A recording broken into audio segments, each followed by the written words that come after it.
Welcome back to Access Anime. I'm Henshin Ikeda, and today I'll be doing a walkthrough and review of Naruto Shippuden episode 292. Now, if you remember from last episode, we see Doku, we see Leo, we see Mina. They're still up and good, you know. Nothing too different from them, except the personalities for Leo and Mina have kind of changed. Basically, they're young, they've gone through a lot of shit all at once. They lost their family, friends, you name it. So, of course, they're going to be a little different. Mina, she's more of a mute in general. She doesn't talk, she's more down to not doing anything, just the silent and quiet type. Now Leo, all I can say is he's done a whole turnaround. He's now to hell with the world.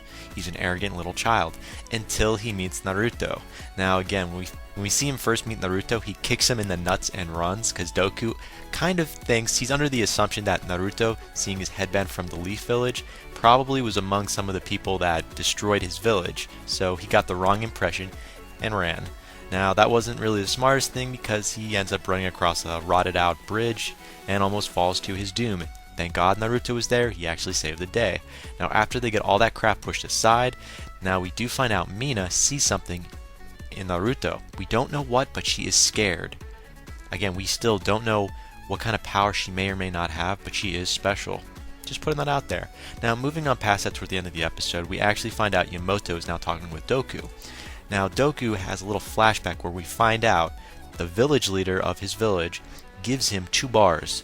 Now, we don't know for what and for what reason, other than to, hide them in general from whoever was attacking the village, but we still don't know what they are. And he lies to Yamoto when Yamoto asks him, what happened to your village, were you given anything, something along those lines.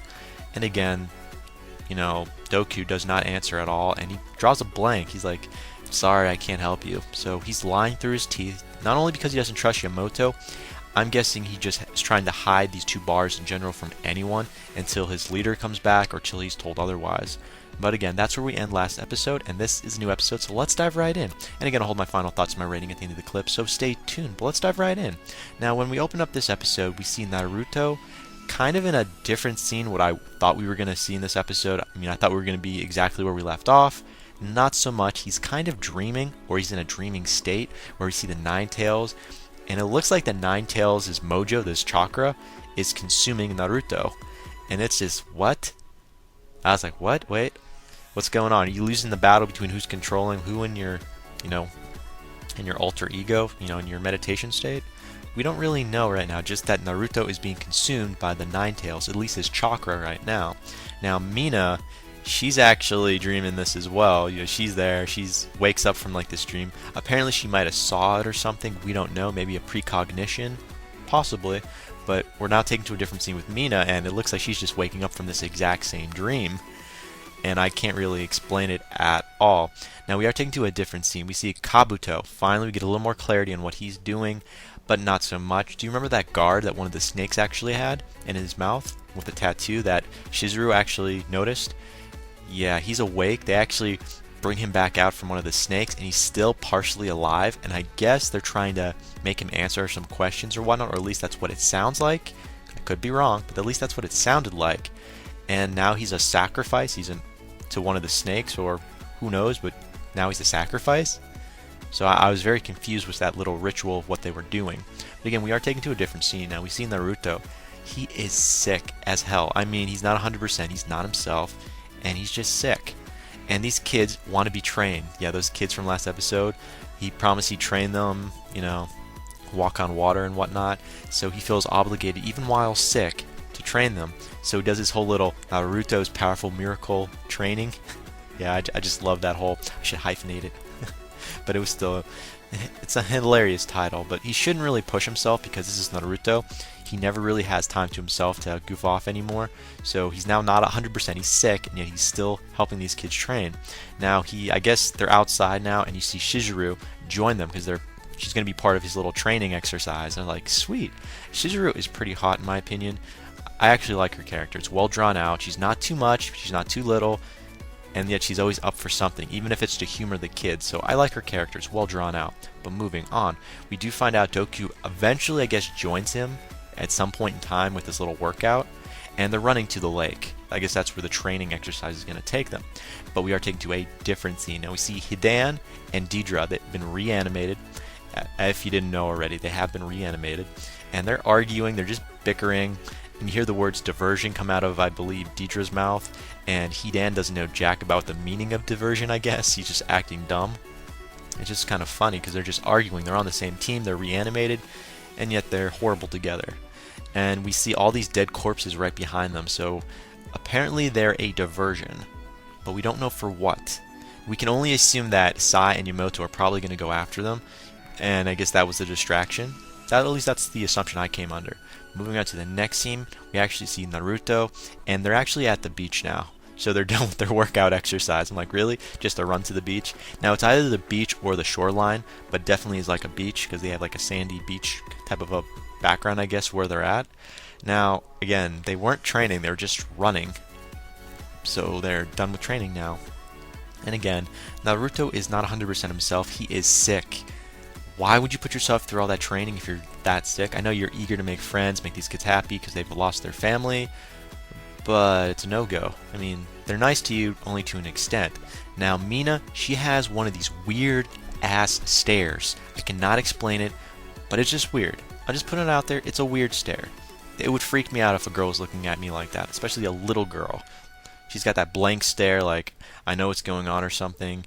And she's actually, I guess, dreaming. She's seeing all this destruction in her little dream sequence. Yeah, dream sequence. One more time. Dream sequence. Yeah. She was having this dream sequence, and there's all this destruction, and eventually she's been saved. But it looks like Naruto, but when he's in his Nine Tails chakra form, per se. When he's, in one of his forms. But we don't see his face, so you can't make the assumption it's Naruto. But I'm going to make the assumption it's probably Naruto's who she was dreaming about. But it was still a messed up dream. But anyway, she was saved at the end by someone that appears to be Naruto, except with, of course, the Nine Tails chakra. But moving on to a different scene, we're taken back to Hidan and Deidre. Now, they're now fighting. They're no longer just arguing and bickering. They were fighting, or were about to fight. And then we see this weird wood styles technique come out of nowhere to stop their attack. Now, I assume that was like a third party that was part of their whole reanimated shinobi little group they're with. No. All I can say is no, it's not. Kind of threw me off because I only know one person that usually used wood style, at least presently within this flashback. It's Yamamoto. He was the one that was actually interrupting them. So we see Yamamoto and Sai jump in with a few men as well. I'm assuming they're actually from the Hachio village because the outfits look somewhat familiar. So I'm under the assumption that the Hachio village has their security unit that they're with. So they're running with Sai and Yamamoto. And again, they butt in, and Yamamoto ends up using his wood style to stop Deidre as well as Hidan. So I thought that was kind of funny at one point, but I thought it was going to escalate to a fight. No, we don't get to see anything beyond that really, so that was kind of a letdown. Now we are taken to a different scene. Now we see Naruto, and he's with the kids, and they're playing on the beach still. And again, Doku and Chizuru are now, they're gone. They're doing their own little thing. And it's kind of funny, we see Naruto, he looks like his body's been encased with sand, and it looks like kind of like a sand funeral per se, like a sandy coffin. I thought it was, like being mummified, something along those lines, but that's just me. Sorry, I digress. Moving on. Now he is buried up until like to his head, and all these kids are now distracted. They see all these other family members, with their, mom and dads in the background, and it's now discouraging them. They start breaking out and crying because they see everyone with their moms and dads, and all these kids, their parents are dead. They're gone. They're no longer among the living. So it's very, very sad. And we see Naruto. This is an emotional side, which I like to see every so often. Not 100, every single episode, but every so often. Naruto starts talking to him. He's like, "You're not alone. You're not alone. Don't ever say you're alone." As he points to Doku and Chizuru because they're there for them. I'm like, it makes you kind of feel warm when he points that out. A little warm feeling inside. So I kind of like, "Aw." You were in that little moment, like, "Aw." And it kind of does last for a little bit because they do look like a mom and dad. So Doku and Chizuru, they look like mom and dad. Although Chizuru keeps calling Doku brother, I'm under the assumption they're not blood related if I'm correct. So you can feel free to correct me if I'm wrong, but I'm under the assumption they're not blood related. They're just really good friends, and they're like brother and sister. So you can definitely see the husband and wife appeal, or the mom and dad appeal they have to these kids, because they no longer have living parents. So they're looking up to these two as their mother and father. And you see one of the kids holding Dante Doku's hand, as well as another kid holding Chizuru's hand, and it's like definitely very, very touching for at least that little scene. Now we are taking to a different scene where we see Naruto. Now everyone is actually back at their house, or at Shizuru's and, well, Shizuru's house in general. So a little different scene. And Naruto is a lot sicker. And Sakura, you're a lazy SOB. I thought you were supposed to have like this background in the medical corps, and yet all you can do is not stop Naruto. You're just there to criticize him every little bit along the way. But you know, it gets better. Eventually they're on the rooftop and she actually tries to check up on him. But before I go any further, I don't want to jump ahead. I hate doing that. Again, we do find out Naruto is sicker now. He's no longer 100%, no longer 90%. He's even worse off than what he did when he left. And then we see Mina, and it's like a little touching Mina and Naruto scene. Well, I said touching, but more or less weirded out. And she's, I don't know, she's seeing, I guess, Naruto being consumed even more. And it's just weird. It's like we see, it's like a Ninetales scene again, where we see, take it. You keep hearing the words, take it, take it, take it, take it. It's like, what the heck does he mean? It's like another a dream sequence, and you hear the words, take it. Take what? Take the chakra, take my life, take my force. You know, it's like, what the heck are you talking about? And again, this is a dream sequence that Mina is actually seeing as well, but it's with Naruto in general. And Naruto's being consumed by, it looks like, the Ninetales, and he's saying, take it. I know I keep saying that, and it's like a long-ass rant, but I don't understand it. But then again, I do understand it. And then Mina says, get out. She keeps saying that to Naruto, get out. Now, she wasn't saying that directly to Naruto. She was talking about what was in Naruto to get out. Whatever was consuming him.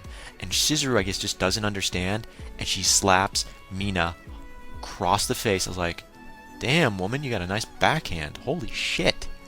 She's like, right across, she's crying, and then Doku goes upstairs to try to comfort her. I'm like, she can't believe she laid a hand on a kid, on me, you know, on Mina. I was like, wow. But, you know, it had to be done. Now, we are taken to a different scene. We see Naruto and Sakura up on the rooftop, and again, she is checking out Naruto. But, you know, that's really a no-go, because she always hits him. She doesn't take it seriously. I'm like, you know, Sakura, you are useless. I'm sorry. Useless. But we do see Kabuto in the distance checking them out. And yet they don't pick up that that he's watching them. So I don't know what's up there, but Kabuto is definitely stalking them. Now we do notice that Naruto and Sakura see, I guess, the village leader of the Hachio village, and he's approaching their house, knocking, and we do a little scene. We see Doku, everyone from the house comes out, and they're talking, and we notice there's a blind guy, you know, with bandages on his eyes. He's the grandfather. He's Mina and Leo's grandfather, the one that gave the bars, those 2 bars, to Doku. He's alive, or at least we assume he's alive. Now, again, he is the village leader of the Tanako village. That I didn't really know, but now it makes sense why they were calling him grandfather, and why he was also very respected. So apparently Leo and Mina's grandfather is the village leader of the Tanaka village. And again, he shows up with the other village leader of the Hachio village and a few different guards. Nothing too special there. And I thought, okay, where is this going to go? And I was just like, okay, it's got to go somewhere. But it eventually does get somewhere. I just didn't understand. I thought, like, wait, weren't you dead? I mean, we didn't see him live or, you know, follow, you know, with Doku, so obviously we assumed he was dead. So a little scratch on the head here. Now, he starts to go off about, do you still have those 2 bars I gave you? He's talking to Doku, one-on-one. The grandfather, which is the village leader of the Tanaka village, is talking to Doku. Do you still have those 2 bars I gave you? We still don't know the relevance of what the hell those 2 bars are, but Doku, it's like, he agrees, yeah, I still have them. Now he's like, well, we have 5 parts. 5 of these other parts of those bars have been taken, including the one I had. So he's just basically putting all of his cards on the table. He's like, all those bars, the 2 that I gave you are the only 2 that are left. 5 other parts of the bars, they've been stolen. They're no longer with us. Even mine was stolen. Like, okay, so where are you going with this? He points out, this, I always pronounce his name right, Dasanose, Disonasu, I believe is how you spell it.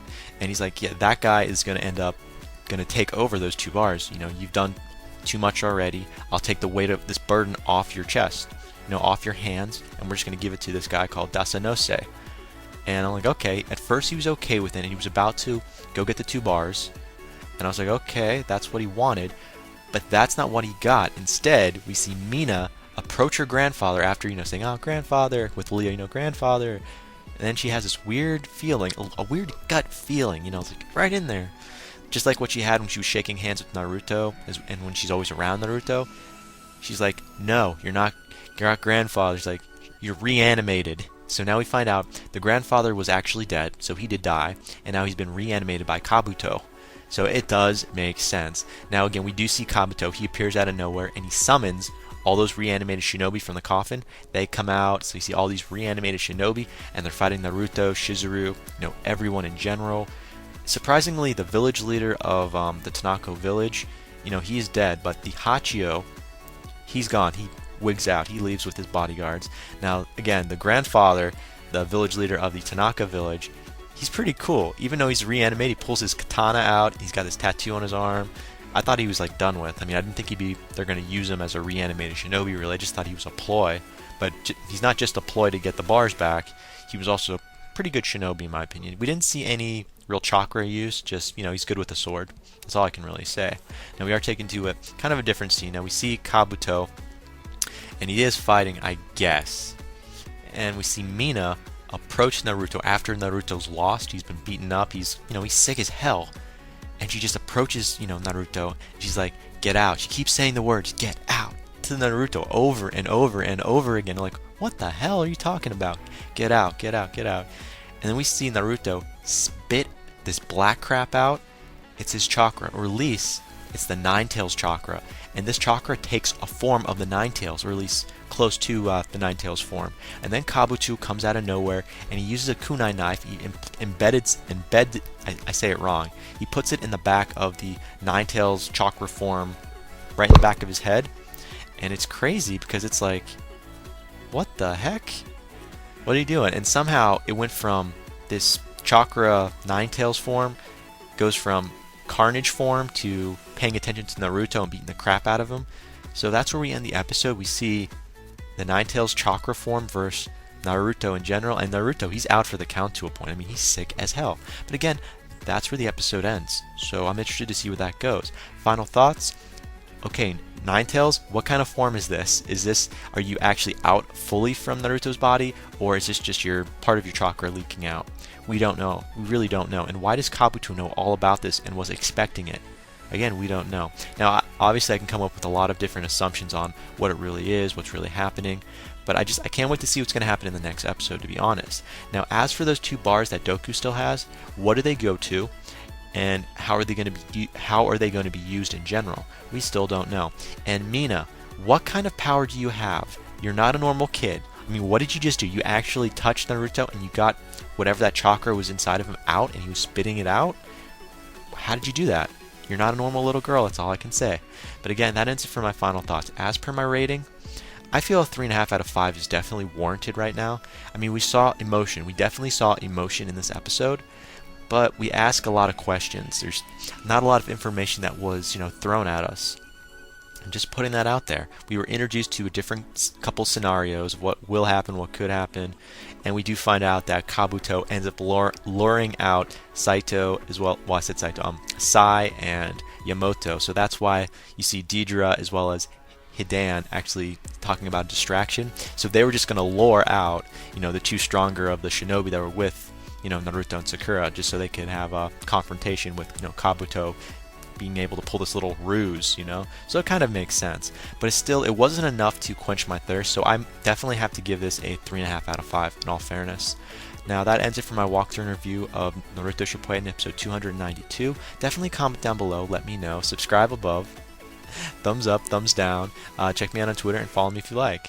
But again, that ends it for now, and I might have one more walkthrough and review to do later on, maybe tomorrow morning. Blast of Tempest, we'll see.